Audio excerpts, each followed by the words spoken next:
Artículo 290. 1. Las ministras y los ministros de Estado son colaboradores directos e inmediatos de la Presidenta o del Presidente de la República en el Gobierno y Administración del Estado. 2. Son responsables de la conducción de sus respectivas carteras, de los actos que firmen y solidariamente de los que suscriban o acuerden con titulares de otros ministerios. 3. La ley determinará el número y organizaciones de los ministerios, así como el orden de precedencia de las ministras y los ministros titulares. 4. La presidenta o el presidente de la República podrá encomendar a una o más ministras o ministros la coordinación de la labor que corresponde a las secretarias y los secretarios de Estado y las relaciones del Gobierno con el Congreso de Diputadas y Diputados y la Cámara de las Regiones. Artículo 291. 1.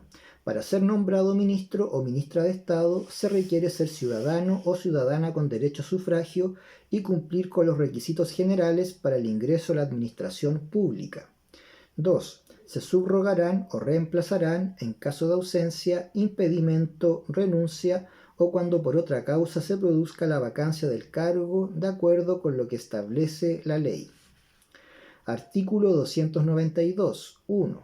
Los reglamentos y decretos de la Presidenta o del Presidente de la República deberán firmarse por la ministra o el ministro de Estado correspondiente y no serán obedecidos sin este requisito. 2. Los decretos e instrucciones podrán expedirse con la sola firma de la ministra o del ministro de Estado respectivo, por orden de la Presidenta o del Presidente de la República, conforme lo establezca la ley. Artículo 293. 1. Las ministras y los ministros podrán asistir a las sesiones del Congreso de Diputadas y Diputados y de la Cámara de las Regiones y tomar parte en sus debates, con preferencia para hacer uso de la palabra. 2. Sin perjuicio de lo anterior, concurrirán personal y obligatoriamente a las sesiones especiales que convoque el Congreso o la Cámara para informarse sobre asuntos que, perteneciendo al ámbito de atribuciones de las correspondientes secretarías de Estado, acuerden tratar. Artículo 294. La designación de quienes representen a los ministros y servicios públicos con presencia en la región autónoma será decisión de la Presidencia de la República. Artículo 295. 1. El Estado tiene el monopolio indelegable del uso legítimo de la fuerza, la que ejerce a través de las instituciones competentes, conforme a esta Constitución, las leyes y con respeto a los derechos humanos. 2. La ley regulará el uso de la fuerza y el armamento que pueda ser utilizado en el ejercicio de las funciones de las instituciones autorizadas por esta Constitución. 3. Ninguna persona, grupo u organización podrá poseer, tener o portar armas u otros elementos similares, salvo en los casos que señale la ley, la que fijará los requisitos, las autorizaciones y los controles del uso, del porte y de la tenencia de armas. Artículo 296. 1. A la Presidenta o al Presidente de la República le corresponde la conducción de la seguridad pública a través del ministerio correspondiente. 2. La disposición, la organización y los criterios de distribución de las policías se establecerán en la Política Nacional de Seguridad Pública.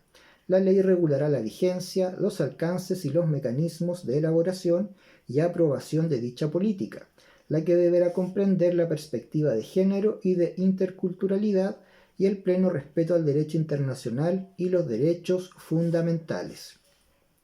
Artículo 297. 1. Las policías dependen del Ministerio a cargo de la Seguridad Pública y son instituciones policiales, no militares, de carácter centralizado, con competencia en todo el territorio de Chile y están destinadas para garantizar la seguridad pública, dar eficacia al derecho y resguardar los derechos fundamentales en el marco de sus competencias. 2.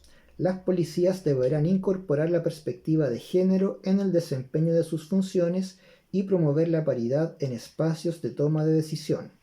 En el uso de la fuerza deberán actuar respetando los principios de legalidad, necesidad, precaución, proporcionalidad, no discriminación y rendición de cuentas, con respeto al derecho internacional y los derechos fundamentales garantizados en esta Constitución. 3. Son instituciones profesionales, jerarquizadas, disciplinadas, obedientes y no deliberantes. 4. Las policías y sus integrantes estarán sujetos a controles en materia de probidad y transparencia en la forma y condiciones que determinen la Constitución y la ley. Sus integrantes no podrán pertenecer a partidos políticos, asociarse en organizaciones políticas, gremiales o sindicales, ejercer el derecho a huelga ni postularse a cargos de elección popular. 5. El ingreso y la formación en las policías será gratuito y no discriminatorio, del modo que establezca la ley. La educación y formación policial se funda en el respeto a los derechos humanos. Artículo 298. 1. A la Presidenta o al Presidente de la República le corresponde la conducción de la defensa nacional y desempeña la jefatura suprema de las Fuerzas Armadas. Ejercerá el mando a través del Ministerio a cargo de la Defensa Nacional. 2. La disposición, la organización y los criterios de distribución de las Fuerzas Armadas se establecerán en la política de defensa nacional y la política militar. La ley regulará la vigencia, los alcances y los mecanismos de elaboración y aprobación de dichas políticas, las que deberán incorporar los principios de cooperación internacional, de igualdad de género y de interculturalidad y el pleno respeto al derecho internacional y los derechos fundamentales. Artículo 299. 1. Las Fuerzas Armadas están integradas única y exclusivamente por el Ejército, la Armada y la Fuerza Aérea. Dependen del Ministerio a cargo de la Defensa Nacional y son instituciones destinadas al resguardo de la soberanía, independencia e integridad territorial de la República ante agresiones de carácter externo, según lo establecido en la Carta de Naciones Unidas.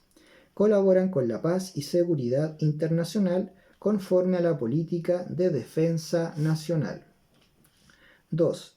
Estas deben incorporar la perspectiva de género en el desempeño de sus funciones, promover la paridad en espacios de toma de decisión y actuar con respeto al derecho internacional y a los derechos fundamentales garantizados en la Constitución. 3. Son instituciones profesionales, jerarquizadas, disciplinadas, obedientes y no deliberantes. 4. Las instituciones militares y sus integrantes están sujetos a controles en materia de probidad y transparencia. No pueden pertenecer a partidos políticos, asociarse en organizaciones políticas, gremiales o sindicales, ejercer el derecho a huelga, ni postularse a cargos de elección popular. 5.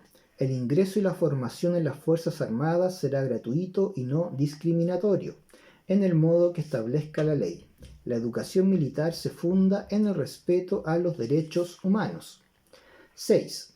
La ley regulará la organización de la defensa, su institucionalidad, su estructura y empleo conjunto, sus jefaturas, su mando y la carrera militar. Artículo 300. 1. Solo se podrá suspender o limitar el ejercicio de los derechos y las garantías que la Constitución asegura a todas las personas bajo las siguientes situaciones de excepción: conflicto armado internacional, conflicto armado interno según establece el derecho internacional o calamidad pública.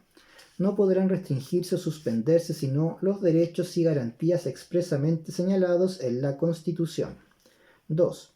La declaración y renovación de los estados de excepción constitucional respetará los principios de proporcionalidad y necesidad y se limitarán, respecto de su duración, extensión y medios empleados, a lo que sea estrictamente necesario para la más pronta restauración de la normalidad constitucional.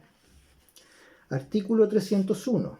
1. El estado de asamblea en caso de conflicto armado internacional y el estado de sitio en caso de conflicto armado interno serán declarados por la Presidenta o el Presidente de la República con la autorización del Congreso de Diputadas y Diputados y de la Cámara de las Regiones, en sesión conjunta.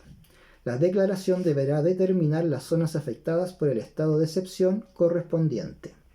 2. El Congreso de Diputadas y Diputados y la Cámara de las Regiones, en sesión conjunta, dentro del plazo de 24 horas contadas desde el momento en que la Presidenta o el Presidente de la República someta la declaración de estado de asamblea o de sitio a su consideración, deberá pronunciarse por la mayoría de sus miembros aceptando o rechazando la proposición.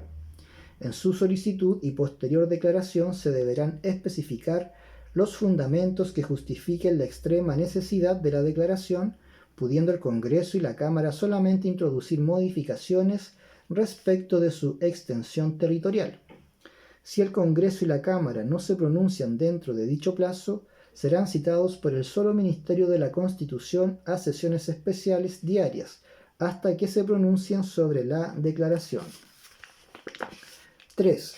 Sin embargo, la Presidenta o el Presidente de la República, en circunstancias de necesidad impostergable y solo con la firma de todas sus ministras y ministros, podrá aplicar de inmediato el estado de asamblea o de sitio, mientras el Congreso de Diputadas y Diputados y la Cámara de las Regiones se pronuncien sobre la declaración.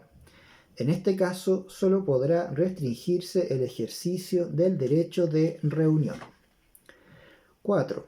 Por la declaración del estado de asamblea, la Presidenta o el Presidente de la República estará facultado para restringir la libertad personal, el derecho de reunión, la libertad de trabajo, el ejercicio del derecho de asociación, interceptar, abrir o registrar documentos y toda clase de comunicaciones, disponer requisiciones de bienes y establecer limitaciones al ejercicio del derecho de propiedad. 5.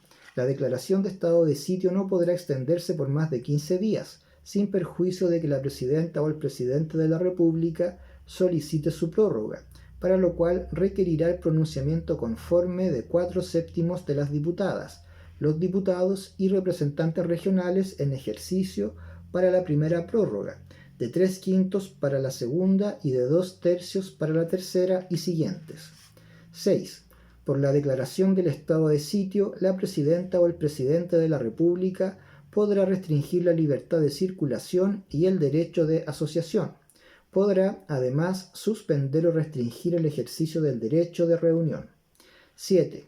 El estado de asamblea mantendrá su vigencia por el tiempo que se extienda la situación de conflicto armado internacional, salvo que la Presidenta o el Presidente de la República disponga su término con anterioridad o el Congreso de Diputadas y Diputados y la Cámara de las Regiones retiren su autorización. Artículo 302. 1. El estado de catástrofe, en caso de calamidad pública, será declarado por la Presidenta o el Presidente de la República. La declaración deberá establecer el ámbito de aplicación y el plazo de duración, el que no podrá ser mayor a 30 días. Solo con acuerdo del Congreso de Diputadas y Diputados podrá extenderse más allá de este plazo. El referido acuerdo se tramitará en la forma establecida en el inciso 2 del artículo anterior. 2. La Presidenta o el Presidente de la República estará obligado a informar al Congreso de Diputadas y Diputados de las medidas adoptadas. 3. Declarado el estado de catástrofe, las zonas respectivas quedarán bajo la dependencia inmediata de la jefa o del jefe de estado de excepción, quien deberá ser una autoridad civil designada por quien ejerza la presidencia de la República.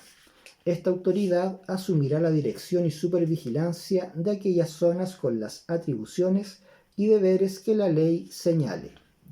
4. La Presidenta o el Presidente de la República podrá solicitar la prórroga del estado de catástrofe, para lo cual requerirá la aprobación en sesión conjunta de la mayoría de integrantes en ejercicio del Congreso de Diputadas y Diputados y de la Cámara de las Regiones. 5. Por la declaración del estado de catástrofe, la Presidenta o el Presidente de la República podrá restringir la libertad de circulación y el derecho de reunión. Podrá, asimismo, disponer requisiciones de bienes, establecer limitaciones al ejercicio del derecho de propiedad y adoptar todas las medidas extraordinarias de carácter legal y administrativo que sean necesarias para el pronto restablecimiento de la normalidad en la zona afectada. Artículo 303. 1. Los actos de la presidenta o del presidente de la República o de la jefa o del jefe de estado de excepción que tengan por fundamento la declaración del estado de excepción constitucional deberán señalar expresamente los derechos constitucionales que suspendan o restrinjan. 2. El decreto de declaración deberá indicar específicamente las medidas a adoptarse en razón de la excepción, las que deberán ser proporcionales a los fines establecidos en la declaración de excepción y no limitar excesivamente o impedir de manera total el legítimo ejercicio de cualquier derecho establecido en esta Constitución. Los estados de excepción constitucional permitirán a la presidenta o el presidente de la República el ejercicio de potestades y competencias ordinariamente reservadas al nivel regional o comunal cuando el restablecimiento de la normalidad así lo requiera. 3. Todas las declaratorias de estado de excepción constitucional serán fundadas y especificarán los derechos que van a ser suspendidos, así como su extensión territorial y temporal. 4. Las Fuerzas Armadas y Policiales deberán cumplir estrictamente las órdenes de la jefa o del jefe de estado de excepción a cargo. 5. Las medidas que se adopten durante los estados de excepción no podrán, bajo ninguna circunstancia, prolongarse más allá de su vigencia. Artículo 304. 1. La ley regulará los estados de excepción, su declaración y la aplicación de las medidas legales y administrativas que procediera a adoptar bajo ellos, en todo lo no regulado por esta Constitución.